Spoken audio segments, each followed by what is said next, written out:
আসসালামু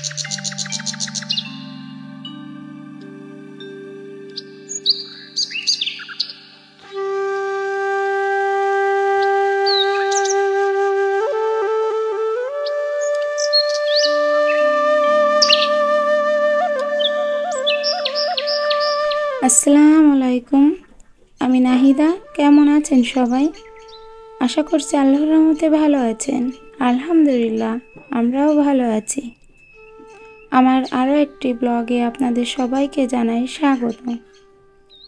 ঘুম থেকে উঠেই আগে চালটা ঝেড়ে নিয়েছিলাম, নিয়ে এখন যে খাটের উপরটা একটু নোংরা হয়েছিল সেটা আগে একটু ঝাড়ু দিয়ে নিচ্ছি।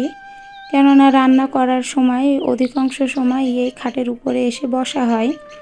আমি চুলার কাছে বেশিক্ষণ বসে থাকতে পারি না, তো সেই কারণে আগে খাটটাই আমাকে পরিষ্কার করে নিতে হয়। সকালে উঠে একটু ছাদে গিয়েছিলাম, তো সেখানে যেয়ে দেখি গাছে এই 2টা বেগুনি অবশিষ্ট আছে, আর যেগুলো আছে সেগুলো বড় হতে বেশ একটু দেরি হবে। তো এগুলো সেই পর্যায়ে রাখলে অনেকটা বতি হয়ে যাবে। তো এই 2টা উঠিয়ে নিয়ে আসলাম, যে আজকে সকালের ভর্তাটা এটা দিয়ে দিব।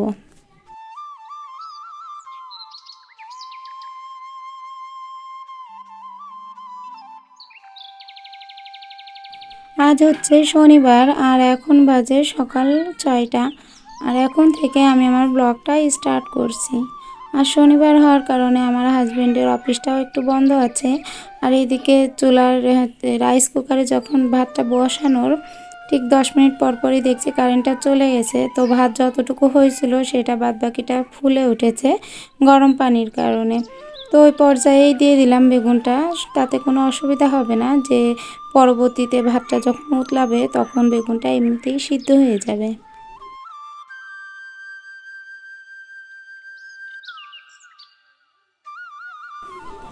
চারপাশটা একটু পরিষ্কার করে নিচ্ছি, যেহেতু বর্ষাকাল, আর বর্ষাকালে যদি একটু অগোছালো থাকে তাহলে পোকামাকড়ের তো অভাব হয় না। আর এটা গ্রামের দিকে একটু তো আর কি স্যাঁতসেঁতে ভাব আছেই। আর আমরা যেহেতু নিচের তলায় ঘরটা করে আছি, তো চারিপাশের যে নোংরাটা আছে এগুলো আর কি পরিষ্কার করতে হবে ভালোভাবে। আর এটা যদি ভালোভাবে পরিষ্কার করতে না পারি তো তাহলে তো হচ্ছে রুমের ভিতর অনেক সময় অনেক পোকামাকড় দেখা যায়।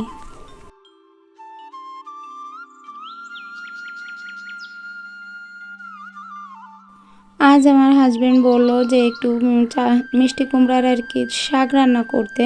পাঙাশ মাছের কি অনেকটাই তেল থেকে গেছিলো, তো সেই তেল দিয়ে আর মাছের পেটি দিয়ে শাকটা রান্না করতে বলল। তো হচ্ছে হাজবেন্ডের আবদারটাই রাখলাম, যে আমার যে গাছটা একটা গাছই বেয়ে উঠেছে, তো ছাদের পরে যতটুকু বেয়েছে ততটুকুই আলহামদুলিল্লাহ বেশ খানিকটাই ছড়াচ্ছে ডালপালাগুলা। আর যেগুলা নিচেই ছিল সেগুলা তো কেটে নিলাম।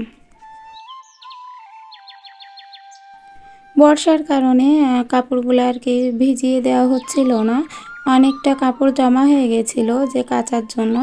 তো যেই আজকে দেখলাম যে বাইরের আবহাওয়াটা একটু ভালো আছে, তো তাড়াতাড়ি যেয়ে একটু কাপড়গুলা ধুয়ে দিচ্ছি। তো এটা যদি কোনো রকম পানিটা ঝরে যায় তো তাহলে সমস্যা হবে না। এটা পানিটা ঝরে গেলে আমি রুমের ভিতরে নাড়তে পারবো, আর তাতে কোনো সমস্যা হবে না, একটু শুকিয়ে যাবে।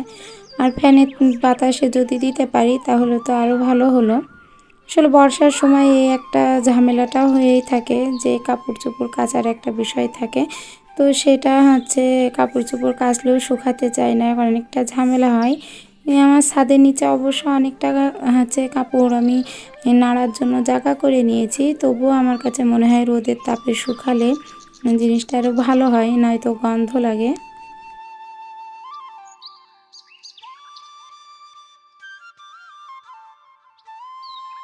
আমার আজকের ভিডিওটি যদি আপনাদের ভালো লেগে থাকে তাহলে প্লিজ আমার চ্যানেলটা একটা লাইক দিতে ভুলবেন না। আর যদি চান আপনাদের এই বোনটি একটু হলেও ইউটিউবে জায়গা করে নিক তাহলে অবশ্যই চ্যানেলটিকে সাবস্ক্রাইব করবেন, পাশে থাকবেন।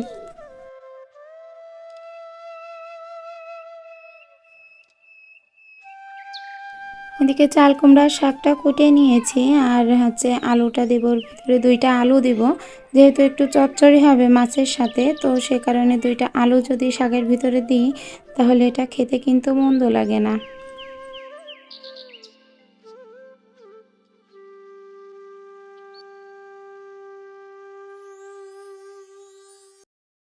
আমার কাছে লাউ শাকের থেকে চাল কুমড়া শাক অথবা হচ্ছে মিষ্টি কুমড়ার শাক এগুলা খেতে আমার কাছে ভীষণ ভালো লাগে। আর চাল কুমড়ার শাকটা খেতে একটু অন্যরকম টেস্ট লাগে। আর এটা হচ্ছে মিষ্টি কুমড়ার শাক, কিন্তু আমি বারবার বলে ফেলছি হয়তো চাল কুমড়ার শাক বলে, তো আমার হয় ভুল হয়েছে। তো যাই হোক, হচ্ছে ক্ষমার চোখে দেখবেন, যেটা আর কি ভুল হয়ে যায় সব সময় তো আর কথা বলতে বলতে সঠিকভাবে হয় না। আর আসলে আমি তো এমনিতেই ভীতু একটা মানুষ, যে কোনো একটা কথা বলতে গেলে অন্তত 10 বার ভেবে কথাটা বলি। তবে ভয়েস দেওয়ার সময় ওরকম অনেক ক্ষেত্রে হয়ে যায়, কিন্তু সেটা যদি ডিলিট করতে যাই একটা সাউন্ডের জন্য কি একটা শব্দের জন্য, তাহলে দেখা যাচ্ছে সেই যে ভয়েসটা প্রথমে দিই সেই ভয়েসটা পরবর্তীতে আসে না।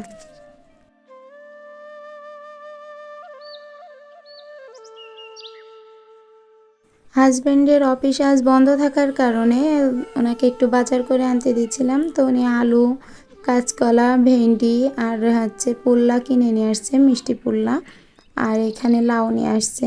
তো এই হচ্ছে যে কয়দিন যায় আর কি এই তরকারিগুলা, আপাতত 2 থেকে 3 দিন চলে যাবে, তা সমস্যা হবে না। আর হচ্ছে বাদ বাকি যে মাছটা সেটা দেখা যাচ্ছে যে কোনো একটা সময় এনেই রাখতে পারে, তাতেও ঝামেলাটা হবে না।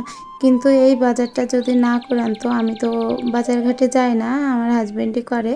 তা ওনার প্রতি সপ্তাহে শুক্রবার শনিবার বন্ধ থাকে।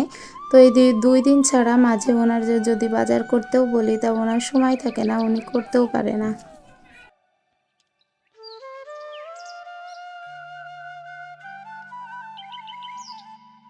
অনেকে শাক একটু তরকারির মতো মশলা কষিয়ে রান্না করে, কিন্তু আমি একটু ভিন্ন রকম রান্না করি। আমি যে কোনো শাক, চাল কুমড়ার শাক বলেন কি মিষ্টি কুমড়া কি লাউ শাক, যে কোনো একটা শাক যদি সেটা চচ্চড়ি করতে হয়, তো আমি কিন্তু সেটা কোনো মশলা সেইভাবে আর কি দিই না, কিংবা বাটা মশলা তো দেয়ই না। আমার কাছে মনে হয় যে শাকে যদি বাটা মশলাটা দিই, তা শাকের যে স্বাদটা সেটা আর কি থাকে না, মনে হয় কেমন যেন একটা তরকারির মতো লাগছে। তবে যার কাছে যেমনটা ভালো লাগে সেই তেমনটাই তো করবে। তো আমি এখানে যে তেলটা দিয়েছি, তেলটায় সামান্য একটুখানি জিরে ফোড়ন দিয়েছি। আর জিরে ফোড়ন দেওয়ার পর এখানে হচ্ছে আমি মিষ্টি কুমড়ার হচ্ছে শাকগুলা দিয়ে দিচ্ছি। তো শাকগুলা দেওয়ার পরে এখানে একটু লবণ, একটু হলুদ দিয়ে আর হচ্ছে কাঁচা ঝালটা চিড়ে দেব। 5 থেকে 6টা কাঁচা ঝাল আর কি চিড়ে ঢাকা দিয়ে দেব।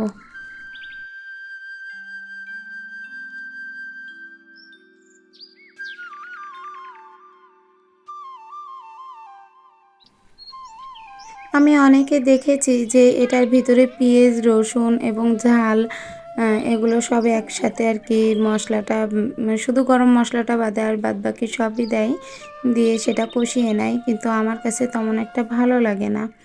তো আমি যেইভাবে করি সেটা একদিন যদি করে খেয়ে দেখতে পারেন, দেখবেন যে এটার কিন্তু একটা অন্যরকম স্বাদ লাগে। তো আমি এখানে একটু মাঝারি সাইজের একটা পেঁয়াজ কুচি করে নিয়েছি, আর এখানে রসুন দিয়েছি 1.5টা মতো, একটা আর একটার অর্ধেক। তো এতটুকুই দিয়েছি, সেটাও রসুন এবং পেঁয়াজ দুইটাই কেটে কুচি করে নিয়েছি। আর কাঁচা ঝাল তো দিয়েছি, যখন সিদ্ধ বসিয়েছি তখনই দিয়েছি। এর ভিতরে তেলটাও কিন্তু দিয়েছি, এটা আলাদা করে কোনো তেলের ভিতরে দিব না। তো এবারটা নাড়াচাড়া করতে করতে এটা থেকে একটু পানি বেরোবে, এই যে যথেষ্ট পানি বেরিয়েছে। আর এখানে সামান্য একটু সরিষা বাটা দিয়েছি, এটা অপশনাল, দিলেও হয় না দিলেও হয়, যখন যেমনটা মনে লাগে সেইভাবেই দিই। তবে আজ একটু দিলাম, সরিষা বাটাটা দিয়েছি, দিয়ে এর ভিতরে এবার মাছটা বসিয়ে ঢাকা দিয়ে দেব এবং আস্তে আস্তে এটা 2 থেকে 3 মিনিট মতো জাল করব। আমার শাকটা তাহলে রান্না করা হয়ে যাবে।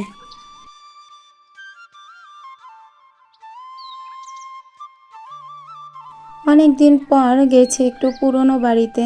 তো পুরনো বাড়িতে যেয়ে যে অবস্থাটা দেখছি, আসলে এই যে পুরনো একটা কুঁড়ে ঘর হলেও সেটা আর কি ভোলার মতো না, আর এর মায়াটা কখনোই ত্যাগ করা যাবে না। এই বাড়িটাতে অনেক কষ্ট করেছি, নিজের হাতে করে ইটগুলা গাঁথার মতো অবস্থায় গেঁথেছি। একটা একটা করে ইট বয়ে এনে একটার পর একটা সাজানো। তারপরে এই যে রান্নাঘরটা অনেকটা মাটি মাজাই করে এনে, তাই এই মাটির চুলাটা আমার তৈরি করা ছিল, কিন্তু এখন সেভাবে কিছুই গোছানো নেই। এই হচ্ছে আমার রুমের ভিতরটা, আমি একটু দেখিয়েছি। এটা হচ্ছে বারান্দা, আর সামনে যেটা বালতি মতো দেখছেন ওটা হচ্ছে বাথরুম, এবং কল দুইটা একসাথে আছে। আর এটা ছিল আমার বেডরুম। তো এখন তো ভাড়া দেওয়া আছে, তারাই থাকে। আর এর সামনে যেটা আছে এটার সাথে একটা রুম, এবং এটার সাথে জয়েন্ট করে আমার ছোট্ট একটা 3 ফুটের মতো জায়গা রান্নাঘর। তো রান্নাঘরটা দেখালাম না, কেননা ওনারা ভীষণ খারাপ অবস্থায় রেখেছে রান্নাঘরটা। আর এই তো আমি একটু করে দেখিয়ে নিলাম। তো চলে এসে নিজের রুমটা আর একটু একটু ঝেড়ে গুছিয়ে তারপরে একটু বসবো। তো আমার আজকের ভিডিওটা এই পর্যায়ে শেষ করছি। দেখা হবে পরবর্তী কোনো ভিডিওতে। আল্লাহ হাফেজ।